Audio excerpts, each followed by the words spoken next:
यहाँ पे क्योंकि टेस्ट हो चुका है। सर नहीं दिया है, हमें पता ही नहीं था। वेरी गुड बेटा, वेरी गुड। हाँ जी Sneha, good evening. Shweta, good evening. Sir फिर से होगा टेस्ट क्या? हाँ जी सलम, बताइए। नहीं सर, फिर से होगा टेस्ट? सलम, आपको इन्फॉर्म करा जाएगा, वैसे स्कूल की अथॉरिटीज ही आपको इन्फॉर्म करेगी जब भी टेस्ट होगा। स्ट्रेंज है कि आपको इन्फॉर्म नहीं किया, I don't know how it missed out, but ठीक है, अगली बार जब भी होगा आपको इन्फॉर्म कर दिया जाएगा, ठीक है। So you will receive on a test. Sir हमें हाँ जी वाली साइट कब होगा? बेटा वापस बोलिए। सर हमें वाली साइट कब होगा? आप हमीरपुर साइड भी होगा बेटा, वो आपको इन्फॉर्म कर देंगे पहले ही। आप कौन से स्कूल से, हमीरपुर में कौन से स्कूल से आप? Sir government senior secondary school तेरा। डेरा से आप? अच्छा अच्छा सर अच्छा, तेरा ओके। तेरा। अच्छा तेरा, ओके यार, Dera is in something in Kangra basically, actually that's why. Sir तेरा नहीं, तेरा तेरा। लिख दो बेटा, लिख ही दो, बट हाँ हमीरपुर में भी बाकी हो ना, so you will get to know that. Kashish, good evening. Kashish Kapoor, good evening. Good evening sir. Alright then, चलिए let's start with the content. Content आगे बढ़ाते हैं, देखते हैं आज हमें क्या देखना है, क्या समझना है। अच्छा सेरा।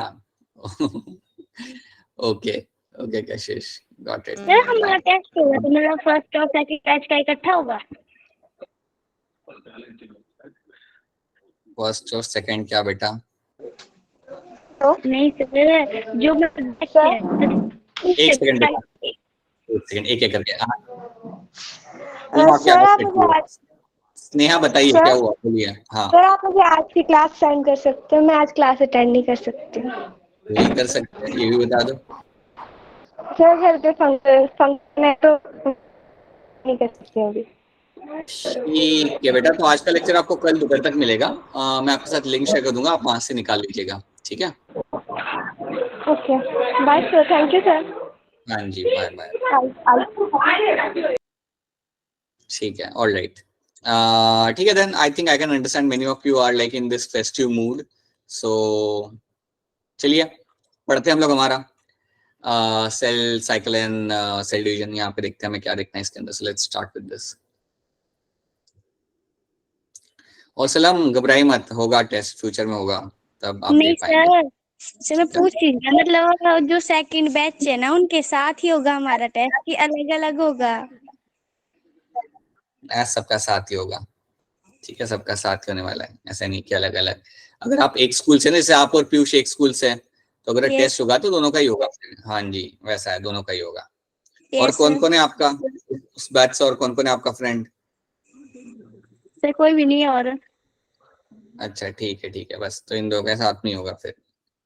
ऑलराइट ठीक है। सो पिछले क्लास में हमने प्रोफेस बस चालू किया था, उसको हम थोड़ा सा यहाँ पे एक बार फिर रिवाइज करते हैं, इसको हम थोड़ा सा लेके आगे बढ़ाते हैं। तो याद रखिएगा कि जब हम माइटोसिस की बात करते हैं तो आपका सबसे पहला फेज यहाँ पे प्रोफेज होता है। हम लोग ऑलरेडी देख चुके हैं कि आपके कौन से फेज आपके होते हैं, प्रोफेज, मेटाफेज, एनाफेज और telophase, right. And then you will have the इन सब फेज होने के बाद फिर आपका एंड में आपका यहाँ पे होगा साइटोकाइनेसिस, जिसमें आपका पूरा साइटोप्लाज्म हम यहाँ पे करेंगे डिवाइड। तो अब हम यहाँ पे देखते हैं, let's see again over here कि प्रोफेज में हो क्या रहा था। याद रखिए जब भी आप प्रोफेज की बात करते हो तो आपको सबसे पहले यहाँ पे मेंशन करना है कि यहाँ पे आपका होता है कंडेंसेशन ऑफ क्रोमैटिन। आपका जो थ्रेड लाइक डीएनए था वो आपका कंडेंस होता है, या जैसे कि आप लोग कहते हो सिकुड़ जाता है, and you will have this chromosome वाला स्ट्रक्चर आपको यहाँ पे देखने के लिए मिलेगा। तो ये आपका इवेंट होता है आपके प्रोफेज के अंदर, ये सबसे पहली चीज आपको यहाँ पे रखनी है याद। So that's the first thing you have to know. उसके बाद आप याद रखेंगे कि आपकी जो न्यूक्लियर मेम्ब्रेन होती है, इट विल स्टार्ट डिसअसेंबलिंग, ये आपकी ब्रेक होना चालू करेगी। सो ये भी आपका इवेंट आपका प्रोफेस में चालू हो जाएगा कि आपकी न्यूक्लियर मेम्ब्रेन आपकी ब्रेक करना चालू करती है। So that is the second thing you have to know. तीसरी चीज मैं आपको यहाँ पे ये बता रहा हूँ कि आपके जो सेंट्रियोल्स होते हैं, आपके जो सेंट्रियोल्स होते हैं वो आपके ट्रेवल करना चालू करेंगे रिस्पेक्टिव पोल्स की तरफ। So they will start moving towards the respective pole. तो ये आपके ट्रेवल करना चालू करेंगे और इनके अंदर से आपके माइक्रोट्यूब्यूल्स निकलने लगेंगे। You will find a small microtubule will start coming out of them. और जब मेरे सेंट्रियोल्स रिस्पेक्टिव पोल्स की तरफ जाने लगते हैं तो वो टाइम पे याद रखना आपके कुछ माइक्रोट्यूब्यूल इनमें से बाहर निकलेंगे, and these microtubule over here which are coming out are called as my asters. इनको हम बोलते हैं यहाँ पे एज अ एस्टर। ठीक है। सो याद रखना your centriole will start moving towards the respective pole. तो ये बात आपको भूलनी नहीं है कि आपके सेंट्रियोल्स अपने रिस्पेक्टिव पोल्स की तरफ यहाँ पे जाने लगेंगे। तो यहाँ पे मैंने मेंशन किया हुआ है centriole start moving towards the respective pole and microtubules emerge out. Microtubules emerges out of them. और ये जो माइक्रोट्यूब्यूल्स इसमें से निकल रहे होते हैं, समझो ये मेरा यहाँ पे सेंट्रियोल है मेरा यहाँ पे इन द सेंट्रोसोम, और जब इसमें से मेरे माइक्रोट्यूब्यूल्स निकलेंगे you are going to call him as a aster. So इसमें जो थोड़े बहुत निकल रहे होते हैं इनको हम बोलते हैं यहाँ पे एज अ एस्टर। तो ये चीज आपको होते हुए वहां पे मिल जाएगी, ये इवेंट्स आपके यहाँ पे होते हुए आपको मिल जाएंगे। इसके बाद जो अगला पॉइंट आप यहाँ पे याद रखेंगे वो ये होगा कि आपका जो न्यूक्लियस होता है it will also start disappearing. So nucleus will disappear, nucleolus will disappear, ये भी अब आपका गायब हो जाएगा, right. So nucleolus will disappear during this phase. किसी को याद है न्यूक्लियस करता क्या था? ये न्यूक्लियस एक्चुअली में करता क्या था आपके सेल के अंदर? यस सर, बोलिए। आरएनए को सिंथेसिस का, आरएनए बनाता था और राइबोसोम्स बनाता था। आरएनए बनाता था और हाँ राइबोसोम्स बनाने में आपके करता था मदद, बिल्कुल सी बात है। So that one nucleus is known for. तो ये भी आपका गायब हो जाएगा, ये भी आपका स्पेस के अंदर आपको गायब होते हुए आपको मिल जाएगा, ठीक है। उसके साथ साथ एक और चीज याद रखना कि आपका जब एकदम लेट फेज होता है ना, लेट प्रोफेज, एकदम प्रोफेज का जब एंड वाला पार्ट आता है तो वो टाइम पे क्या होगा, एक और चीज आपकी होगी यहाँ पे, you will find your organelles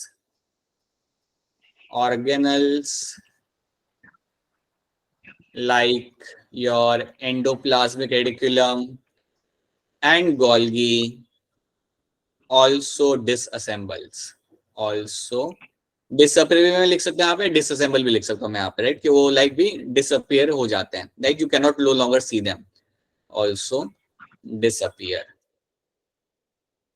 तो ये बात आपको रखनी है यहाँ पे याद कि आपके यहाँ पे ER और गोल्गी भी आपके यहाँ पे गायब हो रहा है, न्यूक्लियस भी गायब हो रहा है, न्यूक्लियर मेम्ब्रेन भी आपके यहाँ पे जा रही है, वो भी डिसअसेंबल यहाँ पे हो रही है। उसके साथ साथ आपके सेंट्रियोल्स ने जाना चालू कर दिया है पोल्स के तरफ, they have started moving towards the poles and this all is happening in my prophase. ये सारे इवेंट्स आपके प्रोफेज के अंदर यहाँ पे होते हैं। तो प्रोफेज को बहुत से आपको याद रखना है, कौन से इवेंट्स यहाँ पे हो रहे हैं वो आपको याद रखना है, and these are the events will find happening over here, ठीक है। यहाँ पे आप पिक्चर देख सकते हो, आप अर्ली प्रोफेज और लेट प्रोफेज यहाँ पे इन्होंने डिवाइड किया हुआ है।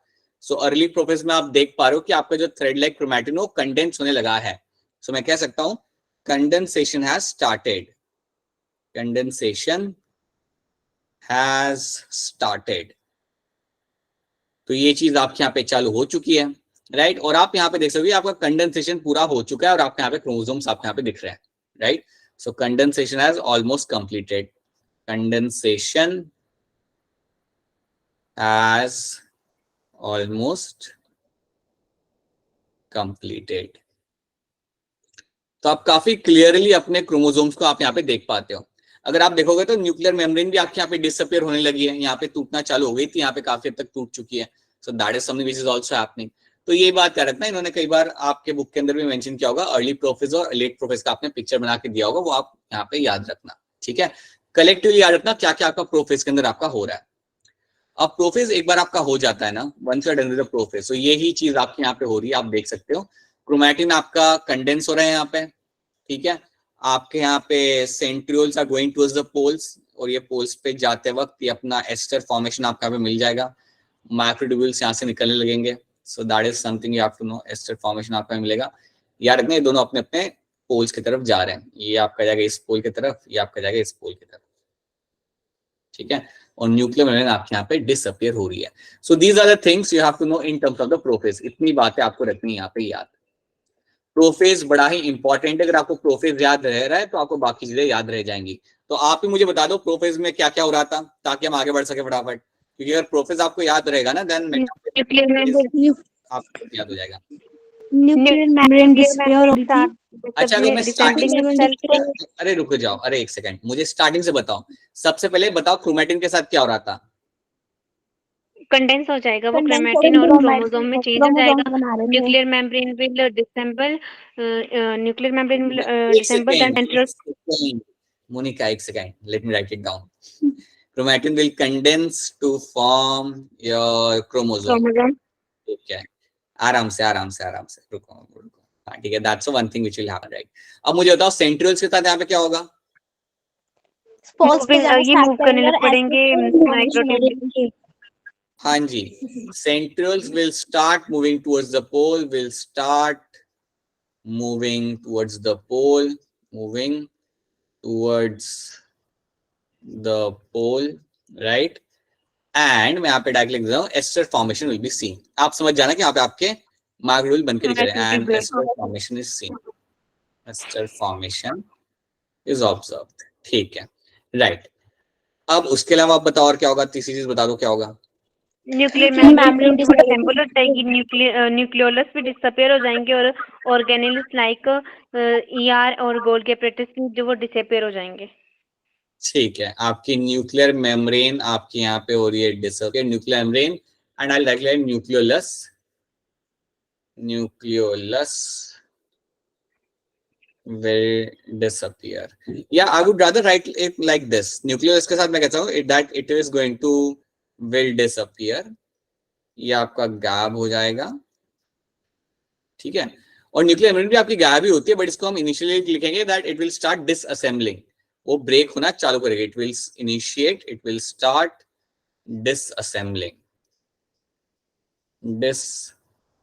disassembling. और आखिरी पॉइंट जो मैं यहाँ पे मेंशन करूंगा, जो आपको यहाँ पे होगा, दैट इज योर ऑर्गेनल्स. आपके जो ऑर्गेनल्स यहाँ पे होते हैं, they will also disappear. So your organelles like your ER and your Golgi, ये आपके यहाँ पे होते हैं disappear. They will also disappear now. ये भी आपके यहाँ पे गायब हो जाएंगे. तो ये आपके इवेंट्स हो जाते हैं. These are the events will find happening in the prophase के अंदर. तो ये सारे इवेंट्स आपके यहाँ पे हो जाएंगे. अब हम हमारा देखते हैं यहाँ पे मेटाफेज. अब बात करते हैं हमारे यहाँ पे मेटाफेज की, जहाँ पे आपको कुछ ऐसी पिक्चर दिखेगी आपको माइक्रोस्कोप के नीचे. तो मेटाफेज के बारे में मैं थोड़ा सा यहाँ पे पहले लिखना चाहूंगा कि मेटाफेज में अब आपको यहाँ पे क्या होते हुए आपको यहाँ पे मिलेगा. So let's try to see that. So जब हम बात करते हैं हमारे मेटाफेज की, अब मेटाफेज को भी इन लोगों ने कई बार प्रो मेटाफेज में डिवाइड किया हुआ. आपको इतना याद नहीं रखना, जो आपको बताया जा रहा है अगर आप उतना रखोगे that will be enough for you. So metaphase में याद रखना कि आपके जो स्पिंडल फाइबर थे, spindle fibre coming out of the centrioles, spindle fibres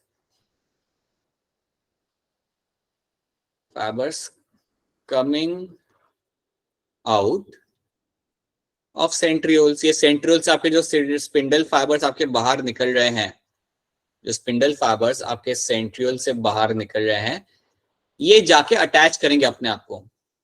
They will attach to something. So they will attach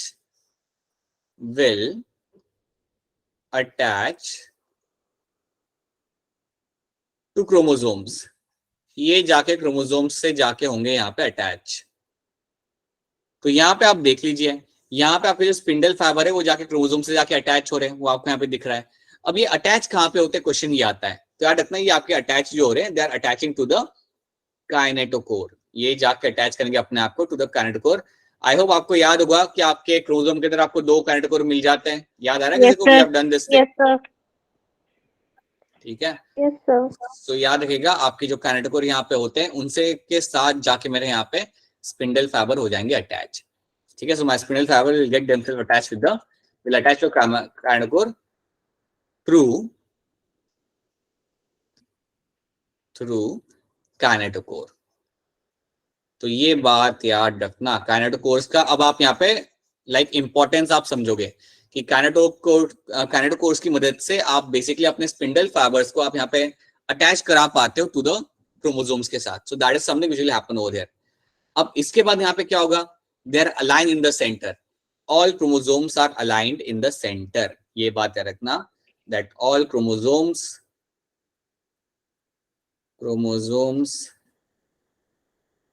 are aligned in the center. सबके सब आपके यहाँ पे सेंटर में अब आपके यहाँ पे अलाइन कर दिए जाएंगे. और ये आप यहाँ पे देख भी सकते हो, सारे के सारे बीच में अलाइन कर दिए गए हैं। अब अगर आपको याद हो तो मैंने आपको बताया था कि सबसे बढ़िया टाइम क्या होता है क्रोमोसोम को स्टडी करने का। मेटाफेज। तो आपको अगर याद हो तो आपको बताया मेटाफेज। गया, मेटाफेज। हाँ जी, metaphase happens to become the best time to study chromosome. Metaphase आपका सबसे बढ़िया टाइम होता है आपके क्रोमोसोम्स को स्टडी करने का। So that is also one thing you have to know कि मेटाफेज आपका सबसे बढ़िया टाइम रहेगा to study the chromosomes. This is something should you should not miss this thing, ठीक है, ये आपको मिलेंगे आपके होते हुए, right. So all chromosomes are aligned in the center and metaphase is the best time to study the chromosome। ये बात आपने कभी भी यहाँ पे भूलनी नहीं है। अब यहाँ पे आप एक और चीज याद रखना कि जब मेरे क्रोमोसोम सारे सेंटर में अलाइन हो जाते हैं तो इसको हम बोलते हैं इक्वेटोरियल प्लेट। इसको हम बोलते हैं यहाँ पे as equatorial, column as equatorial plate. तो जब मेरे सारे क्रोमोसोम्स सेंटर पे आके अलाइन हो गए, so you call them as equatorial plate. तो ये टर्म आपको मेटाफेज के अंदर ही देखने के लिए मिलेगा क्योंकि मेरे सारे क्रोमोसोम इसी टाइम पे आपके सेंटर में अलाइन हो जाते हैं। मैं यहाँ पे इवन मेंशन कर देता हूँ, it is the best time to study chromosome, is the best time to study chromosomes.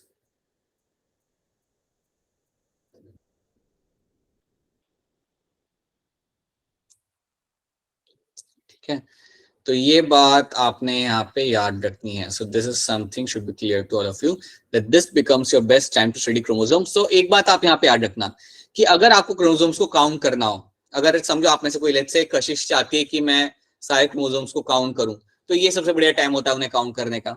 अगर समझो सलम चाहती है कि मैं देखना चाहती हूँ कि क्रोमोसोम्स का शेप और साइज सही है या नहीं, तो सबसे बढ़िया टाइम ये होता है उन्हें देखने का। सो क्रोमोसोम को जब स्टडी करना होता है तो आप ये सबसे आपका बढ़िया टाइम होता है जब आप आके उन्हें आप स्टडी कर सकते हो। तो ये बात आप हमेशा याद रखना and that is what happens in the metaphase. So metaphase के अंदर सबके सब सेंटर में आके अलाइन हो जाते हैं। याद रखना ये सेंटर में अलाइनमेंट जो आपका यहाँ पे हो रहा है, it is happening with the help of my spindle fibres. ये जो आपके स्पिंडल फाइबर्स हैं, these are my spindle fibres, और इनकी मदद से आप अपने क्रोमोसोम्स को सेंटर में लाके आप खड़े कर रहे हो, राइट। अब एक और चीज आप याद रखना कि स्पिंडल फाइबर आ कहां से रहे हैं, ये हम जानते हैं, ये बात वैसे हम सब लोग जानते हैं, they are coming from my centrioles. ये जो आपके सेंट्रियोल्स थे ना, जो आपके पोल्स में गए थे, इनमें से आ रहे हैं आपके स्पिंडल फाइबर। तो ना ये मत सोचना कि सर ये तो एकदम ऐसे हवा में से आ गए, ऐसी बात नहीं है। They are all coming from the centrioles, they are all going to be coming from your centrioles over here. So centrioles में से आपके स्पिंडल फाइबर आ रहे होते हैं, ठीक है। इसलिए वो लोग पोल पे जाके खड़े हो गए थे, याद रखना, they were in the poles because so that वो आपके क्रोमोसोम को सेंटर में लाके खड़ा कर सके। तो ये चीज आपके यहाँ पे हो जाती है। So that is what you will find happening in this. अब देखते हैं इसके बाद क्या होगा। अब मेटाफेज के बाद जो आपका अगला फेज यहाँ पे आता है, दैट इज गोइंग टू, तो पहले आप देख लो कि मेटाफेज आपके यहाँ पे दिख कैसा रहा है। आप यहाँ पे देखो मेटाफेज के अंदर आपका सारे क्रोमोसोम से आप यहाँ पे अपना को अलाइन कर, मतलब अटैच कर लिया। आपके स्पिंडल फाइबर क्रोमोसोम अटैच करेंगे, पहले अटैच करने के बाद they bring them into the centre, बिल्कुल सेंटर में लाके खड़ा कर दिया। सो आप यहाँ पे अपना इक्वेटोरियल प्लेट आप क्लियरली आप देख सकते हो। You can see your equatorial plate over here. Equatorial plate is something I'll get to see in this, ठीक है। तो ये चीज आपको यहाँ पे मिलेगी देखने के लिए। तो इतनी बात याद रखना कि यहाँ पे आपका क्या क्या चीज आपका यहाँ पे हो रहा है। ज्यादा इवेंट्स नहीं हो रहे, बट इतने इवेंट्स जो भी हमने यहाँ पे बताया वो आपको याद रखने हैं। और याद रखना मेटाफेज जब आप ऑब्जर्व करते हो तब आपका न्यूक्लियर मेम्ब्रेन आपको बिल्कुल नहीं दिखता, मतलब न्यूक्लियर मेम्ब्रेन आपका बिल्कुल जा चुका है यहाँ पे, ठीक है। बिल्कुल आपको यहाँ पे न्यूक्लियर मेम्ब्रेन दिखने वाला नहीं है, बल्कि अब आपको क्या होगा ना, आपका न्यूक्लियोप्लाज्म और साइटोप्लाज्म मिक्स हो चुका है, ठीक है। आपका न्यूक्लियस अब है ही नहीं बेसिकली। याद है तो आपका जो न्यूक्लियोप्लाज्म था, न्यूक्लियर मैट्रिक्स था, वो सब आपका गायब हो चुका है। And it is like you don't have a differentiated nucleoplasm और साइटोप्लाज्म आपका अलग अलग यहाँ पे आपको नहीं दिख रहा, सबसे कॉमन हो गया अब यहाँ पे, ठीक है। तो ये चीज आपको यहाँ पे दिख जाएगी। अब नेक्स्ट फेज आपका यहाँ पे है एनाफेज। अब अगर आपको याद हो, अब एनाफेज की चलो हम यहाँ पे बात करते हैं। पहले मैं आपको एक चीज बताऊंगा एनाफेज के बारे में कि एनाफेज में होता क्या है जनरली। सो एनाफेज के अंदर आपको सबसे पहली बात जो आपको यहाँ पे याद रखनी है, अच्छा एनाफेज बताने के पहले मुझे ये बताओ, क्या मेटाफेज सबको यहाँ पे क्लियर है? Is the metaphase clear to all of you? Yes sir. सच्ची बताइएगा, अगर कोई चीज समझ नहीं आ रही देन प्लीज बता दो तो मैं रीड कर दूंगा, ठीक है। So metaphase is something in which you will get to see कि आपके ये सारे इवेंट्स आपके यहाँ हो जाएंगे। जो बच्चे नए हैं एक हमारी बार क्लास में, हाँ जी वसलम बताइए, बोलिए। अच्छा एक ठीक है, बार हाँ इक्विटोरियल वाली प्लेट बता दो एक बार। हाँ, इक्वेटोरियल प्लेट क्या होता है ना, देखो जब आपके सारे क्रोमोसोम्स सेंटर में आके अलाइन हो जाते हैं, when my all my chromosomes are align in the centre, तो इसको हम बोलते हैं यहाँ पे एज इक्वेटोरियल प्लेट। इस कंडीशन को हम बोलते हैं यहाँ पे एज इक्वेटोरियल प्लेट। तो अगर आपसे कोई पूछे, आपका टीचर आपसे पूछे, आपके फ्रेंड आपसे पूछे कि यार इक्वेटोरियल प्लेट मुझे कब देखने के लिए मिलेगा, देन आपका आंसर वहां पे होगा मेटाफेज के टाइम पे। During metaphase I will get to see my equatorial plate, मुझे यहाँ पे देखने के लिए मिल जाता है। तो यही बात, इतनी ही बात आपको यहाँ पे रखनी है याद, ठीक है। Now let me tell you something about the anaphase. अब मैं आपको बताता हूँ थोड़ी सी बात यहाँ पे एनाफेज के बारे में। अब एनाफेज में आपको सबसे पहले यहाँ पे याद रखना है, the first thing you have to know about the anaphase is going to be कि यहाँ पे याद रखना हमेशा एनाफेज की जब आप बात करते हो, you have to know one thing over here very clearly in this, right, कि यहाँ पे आपका सेंट्रोमियर होगा break. You will find centromere will break, right, and chromatid will start repelling. Chromatid will start repelling. Okay okay? तो इसको हम यहाँ पे समझते, इसमें यहाँ पे बेसिकली आप यहाँ पे क्या होता है, so let's try to understand this thing. समझो कि ये मेरा यहाँ पे है मेरा क्रोमोसोम, ठीक है। आप जानते हो कि सेंटर में आपका यहाँ पे होता है आपका सेंट्रोमियर, ये बात आप जानते हो क्लियरली, ठीक है। अब देखो यहाँ पे होता क्या है ना कि आपके जो स्पिंडल फाइबर अटैच थे ना, यहाँ पे तुम्हारा एक कैनेटोकोर अटैच था, ठीक है, यहाँ पे मतलब वो तो आपको पहले से ही था, यहाँ पे आपका कैनेटोकोर आपके यहाँ पे अटैच था, ठीक है।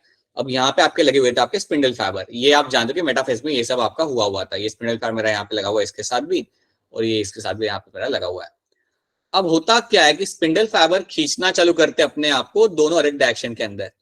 सो ये स्पिंडल फाइबर इसको इस तरफ खींचेगा और स्पिंडल फाइबर इसको इस तरफ खींचेगा, राइट। अब जब दोनों एक अलग अलग डायरेक्शन में खींच रहे हैं तो क्या होगा, आपका सेंट्रोमियर बीच में से ब्रेक हो जाएगा। अगर आपका सेंट्रोमियर बीच में से ब्रेक हो गया, अरे सिंपल सी बात है, आई होप आप लोग समझ सकते हो, आपके फ्रेंड ने और आपके दूसरे फ्रेंड ने अगर एक चीज को बीच से पकड़ा हुआ है, राइट, दोनों अलग अलग साइड से आप खींच रहे हो, तो बीच में से उसने टूट ही जाना है, और ये चीज आपकी यहाँ पे होगी, आपका सेंट्रोमियर यहाँ पे ब्रेक होगा, और जैसे आपको ब्रेक होगा तो क्या होगा, आपका एक क्रोमैटिड ऊपर की तरफ जाने लगेगा और दूसरा क्रोमैटिड आपका नीचे की तरफ जाने लगेगा। सो दिस क्रोमैटिड, ये मेरा chromatid, this chromatid will start moving towards this pole, तो ये वाला क्रोमैटिड जाएगा मेरे इस पोल की तरफ, और ये वाला क्रोमैटिड मेरा जाएगा इस पोल की तरफ। क्या आपको बात यहाँ पे समझ आ रही है यहाँ पे क्या हो रहा है? Yes sir. ठीक है, आपने क्या कह रहा है, आपके जो spindle fibre will start pulling, so I can simply write over here your spindle fiber will initiate the pulling, so spindle fiber will start pulling, so spindle fiber does the pulling, right, simple language अगर हम समझे इसे, और अगर वो पुल करेंगे तो obviously बात है कि मेरा सेंट्रोमियर यहाँ पे ब्रेक होगा, and then I will find chromatid will start moving towards the respective pole. आपके देखो आप यहाँ पे सेंट्रोमियर ब्रेक हो चुका है, अब जो मेरे यहाँ पे क्रोमैटिड है वो अपने अपने पोल्स की तरफ जा रहे हैं, तो ये वाले सारे क्रोमैटिड जाएंगे ऊपर की तरफ और ये वाले क्रोमैटिड्स मेरे सारे जाएंगे नीचे की तरफ। सो that is what you find happening in this. तो एनाफेज के अंदर याद रखना आपको सबसे मेन बात, या एनाफेज को आप ऐसे याद रखना अपार्ट, एनाफेज को हम इवन लिख सकते हैं यहाँ पे एज अ अपार्ट, क्योंकि यहाँ पे आपके क्रोमैटिड्स अपार्ट हो रहे हैं, दोनों अलग अलग हो रहे हैं और आपके अलग अलग डायरेक्शन में आपके यहाँ पे जा रहे हैं। तो इतनी ही इवेंट आपका यहाँ पे हो रहा होता है, that is the only event you find happening in the anaphase. Centromere break होगा, स्पिंडल फाइबर आपके खींचेंगे क्रोमैटिड्स को, और उसके बाद मेरे क्रोमैटिड्स अपने अपने पोल्स की तरफ यहाँ पे जाना चालू करेंगे। ये चीज होती है आपके एनाफेज के अंदर। अब क्या इतनी बात आपको यहाँ पे समझ आ रही है? इसके लिए कि मैं आपको कुछ और बताऊं, क्या इतनी चीजें आपके यहाँ पे क्लियर है सबको? Yes sir. एंड बाकी सारे बच्चे जो कुछ नहीं बोल रहे हैं, I hope it is clear to all of you as well, other people as well, ठीक है? Yes sir. हाँ जी, तो ये चीज आपके यहाँ पे हो रही है, ये चीज आपके यहाँ पे होते हुए आपको मिलेगी।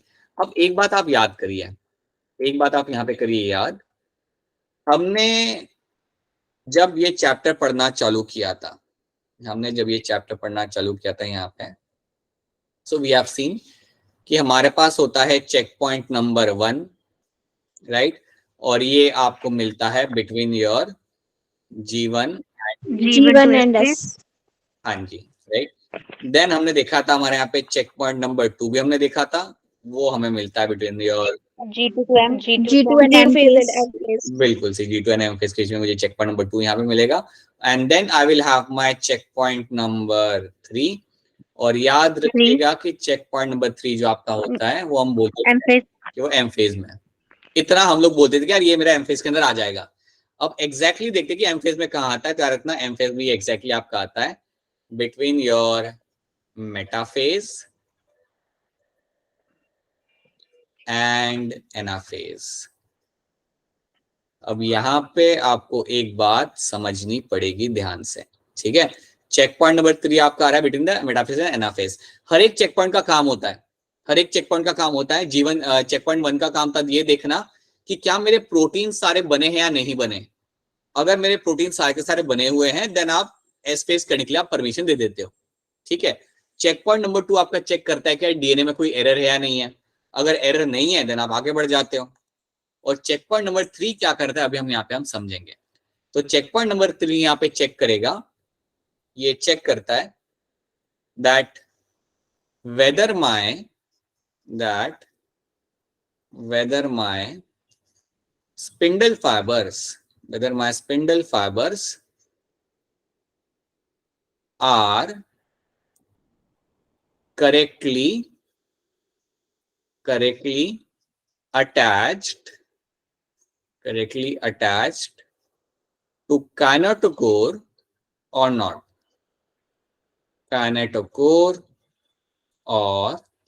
अब मैं ये आपको समझाता हूं। ये बात यहाँ पे इन्होंने जो बोली मैं आपको समझाता हूँ, ये इसका मतलब यहाँ पे क्या हुआ। इसका मतलब यहाँ पे ये हुआ कि आपका चेक पॉइंट नंबर 3 पता है क्या करेगा, वो ये चेक करेगा कि जो मेरे स्पिंडल फाइबर यहाँ पे लगे हुए हैं ना काइनेटोकोर के साथ, ये सही से अटैच है या नहीं है। ये चीज आप यहाँ पे करते हो चेक कि क्या आपके स्पिंडल फाइबर यहाँ पे सही से अटैच है या नहीं है, आप यहाँ पे करोगे चेक। अब क्वेश्चन यहाँ पे ये आता है कि यार ये सब चेक करने की क्या ही जरूरत। देखो बात ऐसी है यहाँ पे कि आप तुम सोचो, अगर ऊपर से जो मेरा स्पिंडल फाइबर है, ये वाला जो स्पिंडल फाइबर मेरा यहाँ पे है, अगर इसने सही से नहीं पकड़ा, अगर उसने मेरे क्रोमैटिड को यहाँ से सही से नहीं पकड़ा, समझो तुम्हारे 2 फ्रेंड है, तुम लोगों ने दोनों साइड से रस्सी पकड़ी हुई है, राइट, बीच में तुम्हारा वहां पे आपने कद्दू बांध के रखा हुआ है, राइट, तुमने बोला कि दोनों खींचेंगे कद्दू टूट जाएगा। अब एक फ्रेंड ने कद्दू मतलब रस्सी को सही से नहीं पकड़ा हुआ, तो आप बताओ क्या होगा, उससे क्या होगा। कद्दू नहीं टूटेगा सर, वो दूसरी साइड ही चल जाएगा। हाँ जी सही बात है। वो लड़की ने छोड़े, उसने सही से पकड़ा ही नहीं था, वो अपना मोबाइल यूज करते करते वो पकड़ रही थी, राइट, तो उसने सही से पकड़ा नहीं था, तो दूसरे साइड से जब कोई खींचेगा तो पूरा कद्दू एक साइड पे आ जाएगा और कद्दू ने टूटना भी नहीं है, राइट, कद्दू आपका टूटा भी नहीं और वो आपका पूरा के पूरा आ गया, एक साइड के ऊपर आ गया। वही चीज आपकी यहाँ पे हो सकती है। अगर यहाँ से अगर आपने वीकली पकड़ा होगा, अगर एक साइड से काफी वीकली अटैच होगा अगर आपका यहाँ पे स्पिंडल फाइबर, तो क्या होगा कि जब खींचना आप चालू करोगे तो एक साइड से वो तो टूट जाएगा, यहाँ पे वो यहाँ पे ब्रेक हो जाएगा, ऊपर के ऊपर ही निकल जाएगा और पूरा के पूरा क्रोमोसोम आपका एक डायरेक्शन में आ जाएगा। इमेजिन करो अगर ऐसा कुछ होता है तो बड़ा नुकसान होगा इसके अंदर। तो पूरा के पूरा क्रोमोसोम अगर एक साइड पे आ गया तो इक्वल डिस्ट्रीब्यूशन तो हो नहीं रहा ना फिर तो यहाँ पे।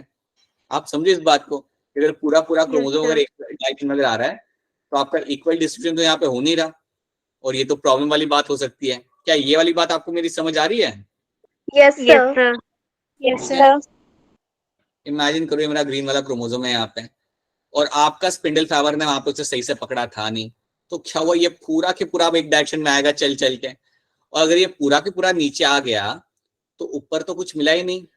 तो मतलब इसका पता है मतलब क्या होता है, आपका जो नया सेल बनेगा ना उस सेल के अंदर एक क्रोमोसोम रहेगा कम।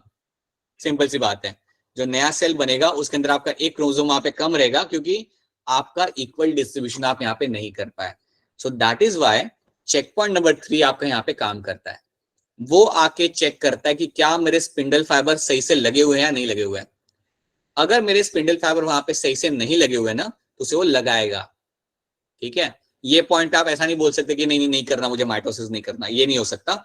अगर आपके स्पिंडल फाइबर सही से नहीं लगे हुए वहां पे तो उसे वो टाइटली उन्हें अरेंज कराएगा, इट विल मेक श्योर कि वो वहां पे टाइटली अटैच हो जाए, ठीक है। और इस चेक पॉइंट को हम यहाँ पे इवन बोलते हैं यहाँ पे as a, you have a name for that, इसे हम इवन कहते हैं as a anaphase promoting complex, इसे हम इवन कहते हैं यहाँ पे as a anaphase promoting complex, क्या इसका शॉर्ट फॉर्म यहाँ पे आपका होता है APC। APC अगली बार कभी आपको ये टर्म दिख जाए इस चैप्टर के अंदर तो समझ जाना वो लोग बात करें about the anaphase promoting complex that is seen in my checkpoint number 3, और ये चेक करता है कि यार सब कुछ सही से लगा हुआ है नहीं लगा हुआ, ठीक है। अगर उन्हें दिखता है कि यार ये सब सही से लगा हुआ है, अगर उन्हें लगता है कि यार हाँ भाई मेरे दोनों साइड से स्पिंडल फाइबर मेरे काफी सही से अटैच है मेरे काइनेटोकोर के साथ, अगर उन्हें ये बात दिख जाती है तो अब वो क्या करेंगे, बोलेंगे कि अच्छा भाई सब कुछ ठीक है and now we can continue with the anaphase. तो वो लोग चेक कर लेंगे, उन्हें लगता है कि सब कुछ सही है, then they can continue with the anaphase. वो एनाफेज अपने आप पे चालू कर देंगे और उसके बाद आपका एनाफेज वहां पे चालू हो जाएगा। तो पहले तो ये बताओ क्या इतनी स्टोरी आप सबको यहाँ पे समझ आ रही है? Yes sir. Yes sir. अच्छा, Yes, sir. जो नए बच्चे हैं उनको भी यहाँ पे चीजें समझ आ रही है, so this should be clear to all of you, ठीक है। सो ये चीज अगर आपकी हो जाती है, समझो आपका ATC सही से काम कर रहा है, उसने देख लिया वहां पे कि भैया सब कुछ सही से लगा हुआ है वहां पे, then what will happen, it will initiate the anaphase, और फिर क्या होगा, आपका सेंट्रोमियर ब्रेक होगा और सारे क्रोमैटिड्स अपने अलग अलग डायरेक्शन में आपके यहाँ पे चले जाएंगे। तो ये बात आप यहाँ पे रखना याद। हाँ जी बेटा बताइए, बोलिए। बता दो सर जैसे मतलब चेक पॉइंट नंबर 2 में होता है ना कि अगर एरर ठीक नहीं होगा तो सेल डेड हो जाएगा, अगर इसमें बाई चांस ऐसा होगा कि जो एरर ठीक ना होगा तो क्या होगा? ठीक कराएगा वो उसे वो ठीक कराएगा, सर वो अगर उसे तो भी नहीं हुआ, fix कराएगा। हाँ बोलो। सर अगर मतलब एक बार दे दिए उसको ठीक कराने को तो भी नहीं होगा तब क्या होगा?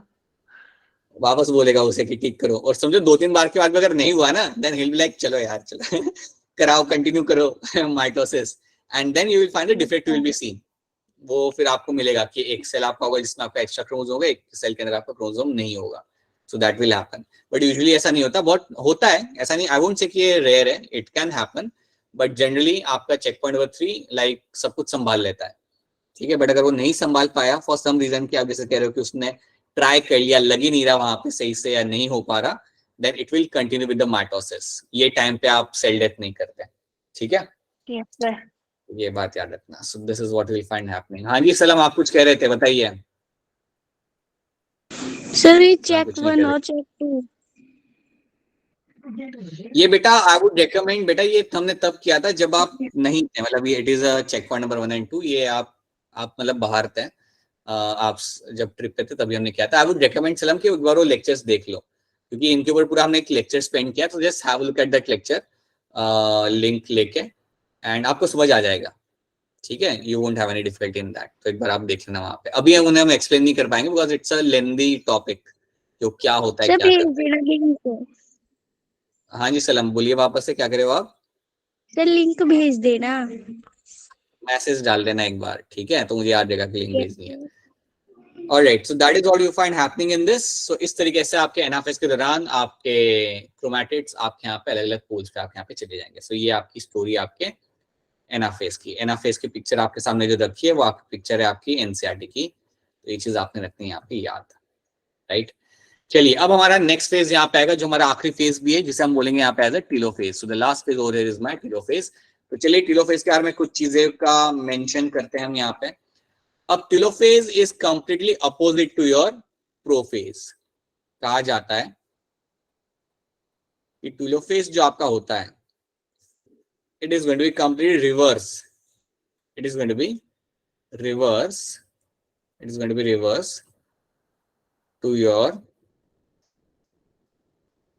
Your prophase. प्रोफेज का बिल्कुल ये रहेगा यहाँ पे उल्टा। अब देखते हैं ऐसा कहा क्यों जाता है, क्योंकि टीलोफेज में क्या होगा, आपको यहाँ पे क्या दिखेगा, that nuclear membrane will reappear, nuclear membrane will start assembling, इसका मतलब यह है कि वो वापस आने लगेगी। सो nuclear membrane will start assembling, second चीज आपके यहाँ पे क्या होती है कि आपका जो क्रोमोसोम होता है, जो आपका क्रोमोसोम आपके पास था यहाँ पे, सो क्रोमोसोम जो आपके पास था यहाँ पे, इट विल अंडरगो डीकंडेंसेशन, मतलब अब ये वापस से थ्रेड लाइक बन जाएगा. So it will turn into my chromatin. It will turn into your chromatin. हाँ जी बेटा बताइए क्या क्वेश्चन है आपका, बताइए, बोलिए. समवन हैड अ क्वेश्चन ना? नो क्वेश्चन, ठीक है. सो आपका जो क्रोमोसोम यहाँ पे होता है, इट विल अंडरगो डीकंडेंसेशन. डीकंडेंसेशन,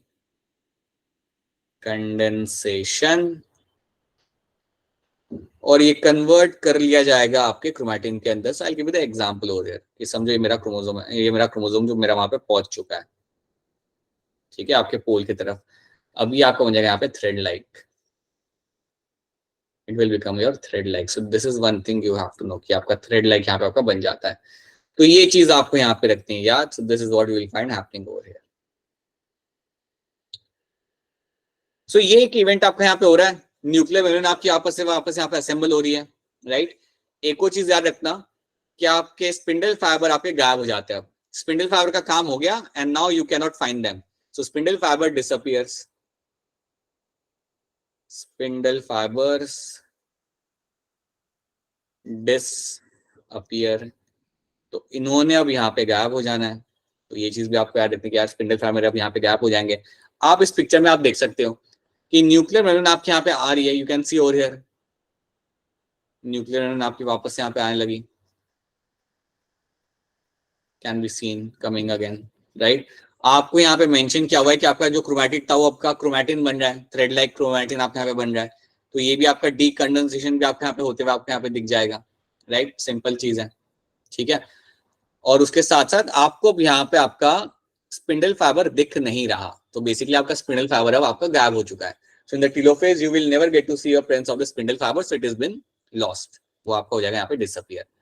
तो इतनी चीज आपने यहाँ पे आपकी देख ली. This is what you find happening over here. अब इसके बाद आपको यहाँ पे एक और चीज याद रखनी है. So इतना होने के बाद, right? After you find all those things, you have to know one more thing in this. अब क्या होगा ना, आपका न्यूक्लियोलस भी आ जाएगा.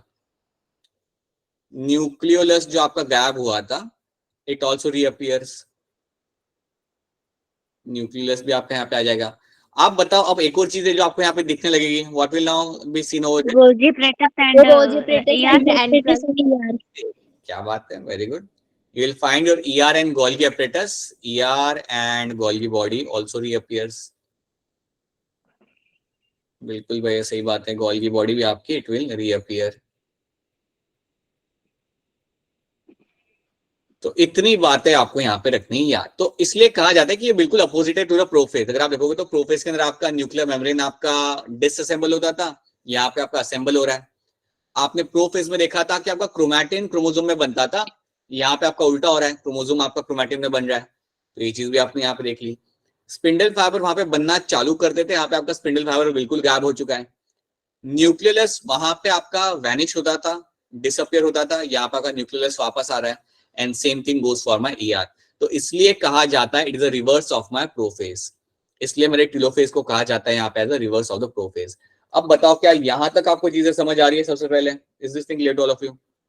Yes, sir. Yes, sir. ठीक है. So that is something you have to know over here. ये चीज आपको यहाँ पे रखनी है याद. So this is one thing should be very much clear to you, right. Now तो ये सब तो आपको यहाँ पे होते हुए आपको यहाँ पे दिख गया. सो this is what you find happening हो रहा है. इसका मैं आपको यहाँ पे पिक्चर दिखा सकता हूँ. तो ये सब चीज आपके टेलोफेज में हो रहा है. So this is a picture of a telophase from your NCERT. ये चीजें आपकी टेलोफेज के अंदर हो रही होती हैं. पर इसके साथ साथ आप देखोगे यहाँ पे एक और चीज आपके यहाँ पे हो रही है जिसे हम नजरअंदाज नहीं कर सकते. And that is going to be आपका यहाँ पे फरो फॉर्मेशन आपके यहाँ पे दिख रहा है. सो याद रखना you will find furrow formation will be scene. Furrow formation, इस बारे में हमने पहले भी जिक्र किया था अगर आपको याद हो तो. माइक्रोफिलामेंट में. हाँ जी, माइक्रोफिलामेंट के अंदर मैंने बात किया. Furrow formation is scene. अब ये जो फरो फॉर्मेशन आपके यहाँ पे दिख रहा है ना, the furrow formation you can see over here. This is basically a process जहां पे आप साइटोकाइनेसिस को इनिशिएट कर रहे हो. तो जो फरो फॉर्मेशन आपको यहाँ पे दिख रहा है, it is a stage. It means to initiate the cytokinesis. तो यहाँ पे आपका साइटोकाइनेसिस भी आपका इनिशिएट हो जाता है। याद रखना, जो आपको फरो फॉर्मेशन यहाँ पे लिखा है, तो याद रखना your cytokinesis has initiated, your cytokinesis has been initiated, has been initiated। तो ये बात आपको रखनी है यहाँ पे याद कि आपका साइटोकाइनेसिस आपका यहाँ पे आपने इनिशिएट कर चुके हैं आप यहाँ पे, तो इसलिए आपको ये फरो फॉर्मेशन। तो अगर आपको फरो दिख रहा है ना, दैट मीन्स कि आपका चालू हो गया। देखो न्यूक्लियर डिवीजन तो आपके यहाँ पे हो चुका है, कैरियोकाइनेसिस आपके यहाँ पे हो चुका है काफी अच्छे तरीके से। आपको बस अपने सेल को डिवाइड करना है और उसके लिए ही आपके यहाँ पे फरो फॉर्मेशन आपको मिलेगा, and for that only this furrow formation will B observed, right. अब इसके बाद क्या होगा, सिंपल सी बात है, आपका फरो डीप जाने लगेगा।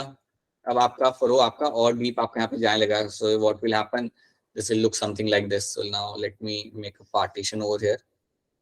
फर्स्ट ऑफ ऑल अभी कुछ आपका ऐसा दिखेगा कि आपका फरो बीच में आ रहा है, काफी बीच में आ चुका है।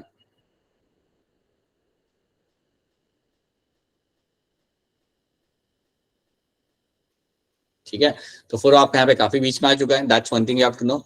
और आप 5 मिनट बाद आके वापस उसे आप आके देखोगे तो आपको कुछ और दिखेगा। So now you will find आपके 2 सेल बन चुके होंगे and your mitosis have successfully now completed,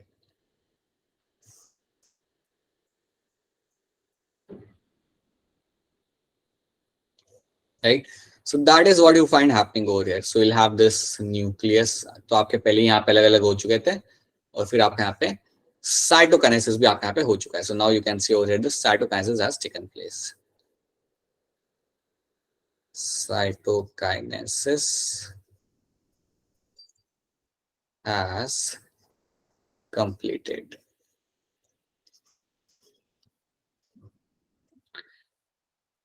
और आपके 2 सेल यहाँ पे बन गए, that's it. So these are the things you find happening. और यही चीज आपको याद रखनी है in terms of your mitosis. शायद में यहाँ पर telophase, anaphase, metaphase and prophase, और इतने इवेंट अगर आपको याद रह जाते हैं तो आपको क्वेश्चन सॉल्व करने में कोई दिक्कत नहीं आएगी। ठीक है, तो चलिए 1-2 क्वेश्चन सॉल्व करके देखते हैं, और इसके लिए आपको हैंड रेज करना पड़ेगा। आप ऐसे आंसर नहीं दे सकते, आप अपना हैंड रेज यहाँ पे करेंगे। So now you have this question number 16 in front of you. 2017 का क्वेश्चन है, ध्यान से देखना पड़ेगा आपको। Which of the following options gives the correct sequence of events during the mitosis? आपके mitosis का सबसे करेक्ट सीक्वेंस इन सब में से आपका यहाँ पे कौन सा होगा? So that is now something we have to see over here. So ध्यान से देखिए and then raise your hand. Please have a look at this question thoroughly and then raise your hand and try to answer this.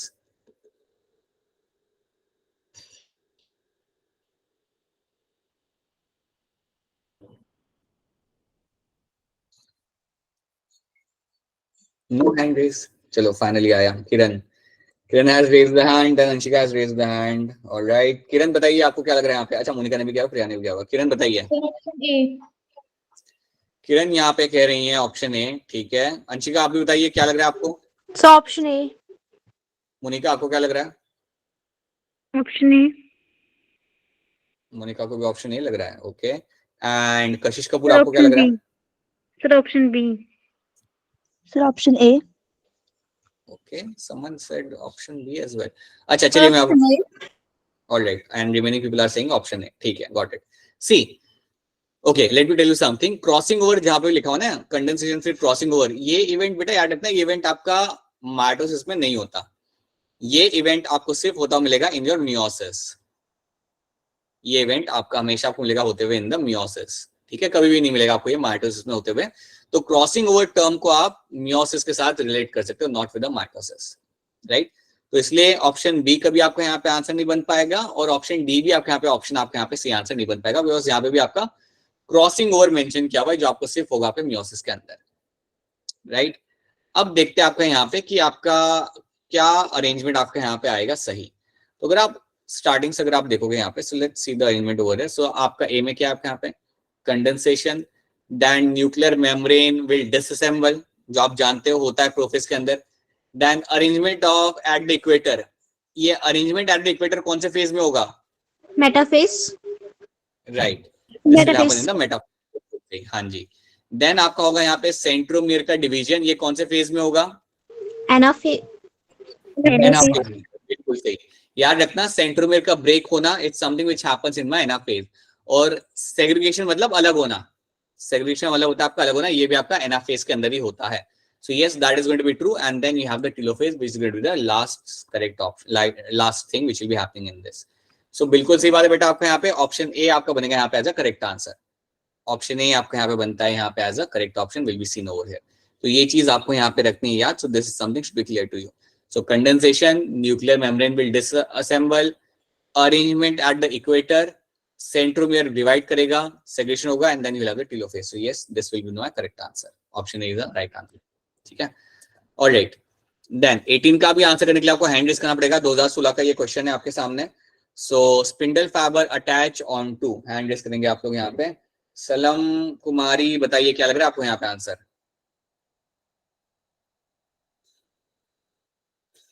सलम से हम सलम तक हमारी आवाज नहीं पहुंच पा रही। Option A, option A. सलम के यहाँ पे ऑप्शन है। अंशिका आप बताइए। Option D. Anshika option D के लिए। देन प्रिया आप बताइए। Sir option D. Priya, Priya वापस बोलिए क्या करें आप। Sir option A. Sir option, और ये कह रही है मोनिका आप बताओ। अरे अरे मैं पूछ रहा हूँ, मोनिका आप बताओ। Option D. मोनिका कह रही है यहाँ पे ऑप्शन डी। बेटा अभी मेरी बात ध्यान से देखिए, वापस से हम पीछे जाएंगे। Let's come back over here. अब मुझे आप ये बताओ, देखो हमारे एनाफेज को देखो आप यहाँ पे, या आप यहाँ पे अपने मेटाफेज को देखो, या इस पिक्चर को आप देखो यहाँ पे। मुझे बताओ आपके जो स्पिंडल फाइबर हो किससे अटैच है, काइनेटोकोर, या काइनेटोकोर से अटैच है। काइनेटोकोर। बिल्कुल दिख रहा है आपको यहाँ पे कि मेरे जो स्पिंडल फाइबर है यहाँ पे, they are attached to my kinetochore. तो सेंट्रोमियर नहीं बनेगा यहाँ पे आंसर, सेंट्रोमियर से वो अटैच नहीं है, they are attached to my kinetochore. Please ये बात को याद रखिए। तो देखिए हमारे क्वेश्चन को वापस से एक बार फिर यहाँ पे, spindle fibre attach on to, तो आपका आंसर यहाँ पे होना चाहिए option D, kinetochore of the chromosome. देखिए सेंट्रोमियर से वो अटैच नहीं होते, सेंट्रोमियर आपका ब्रेक होता है। सेंट्रोमियर जो आपका यहाँ पे होगा that will undergo the breaking, so this will undergo the breaking process. ये आपका यहाँ पे ब्रेक होगा, लेकिन यहाँ पे आपका अटैच नहीं हो रहा बेटा spindle fibre. Spindle fibre is getting attached to the kinetochore. तो option D over here becomes the correct answer. क्या ये बात सबको समझ आ रही है? Is this thing clear to all of you? तो प्लीज ये मिस्टेक मत करना, अगली बार जब ये क्वेश्चन आएगा तो उसको संभाल लेना आप लोग, राइट। ये क्वेश्चन भी आप लोग कर सकते हो ध्यान से अगर आप देखोगे तो। Anaphase promoting complex is a protein degradation machinery necessary for the proper mitosis of the animal cell. If ACP is defective in the human cell, तो उसकी वजह से क्या होगा? हैंड रेस करेंगे आप लोग आंसर देने से पहले। 17 का फिर क्या आंसर होगा? अगर मेरा एपीसी अगर मेरा यहाँ पे काम नहीं कर रहा, डिफेक्टिव है, तो क्या लगता है आपको यहाँ पे? बताइए कशिश क्या लग रहा है आपको यहाँ पे? अच्छा कशिश तक हमारी आवाज नहीं पहुंच पा रही। मोनिका बताइए आपको क्या लग रहा है यहाँ पे? Option C. Option C. Why recombination? Recombination कहाँ पे होता है बेटा क्रोमोसोम का? रिकॉम्बिनेशन थोड़ी होता है क्रोमोसोम का कभी। रिकॉम्बिनेशन अगेन ये जो टर्म आपके सामने है ना, ये तो हमने कभी टर्म यूज भी नहीं किया बेटा। रिकॉम्बिनेशन जो टर्म होता है बेटा ये आपका होगा हमेशा मियोसिस के अंदर। This will also is happen in the meiosis. ये आपका मियोसिस के अंदर आपको ये टर्म होते हुए आपको मिलेगा। तो ये आपका आंसर नहीं हो सकता कभी भी। अब बताओ क्या हो सकता है? अगर याद करो बेटा, एपीसी मतलब आपका चेक पॉइंट नंबर 3 की बात कर रही है लोग, याद करिए, ये हमने अभी भी देखा था और होता है।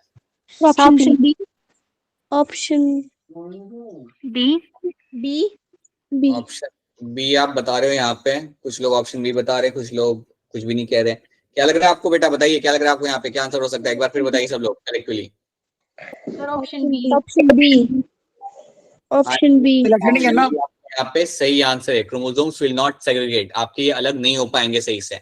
ठीक है, अगर आपका एपीसी आपका काम नहीं कर, अगर आपका चेक पॉइंट नंबर 3 आपका काम नहीं करता ना सही तरीके से, तो आपके क्रोमोसोम्स आपके सेपरेट ही यहाँ पे नहीं हो पाएंगे।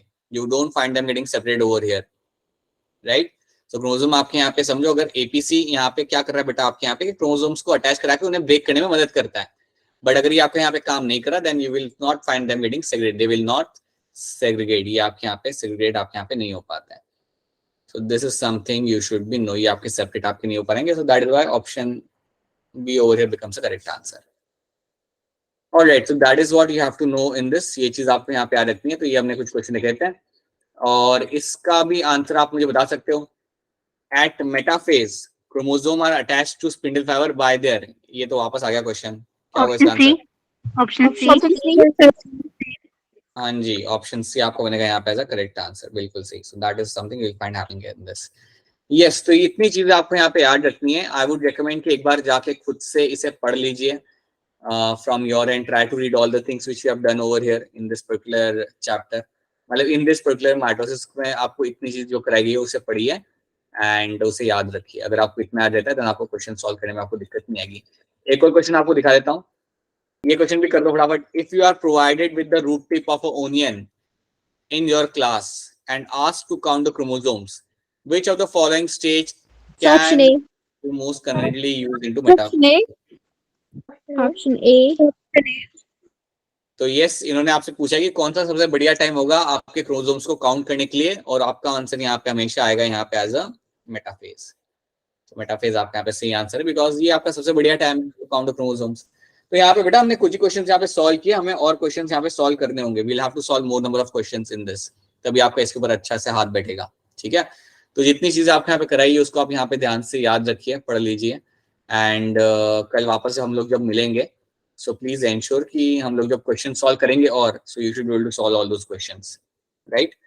सो एक बार फिर आपसे पूछना चाहूंगा कलेक्टिवली, क्या आपको माइटोसिस और उसके 4 फेज सारे के सारे समझ आ रहे हैं, नहीं आ रहे? Yes, sir. Yes. ठीक है, लेकिन आपको पढ़ना पड़ेगा और क्वेश्चंस और आपको सॉल्व करने पड़ेंगे. So you will be in a much more better position to या solve the question. So read more and solve many questions ताकि आपके understanding topic को लेके आपकी और clear हो जाए, right? So yeah, that's it from my end. So now before we wrap up the class, we won't be doing the what we say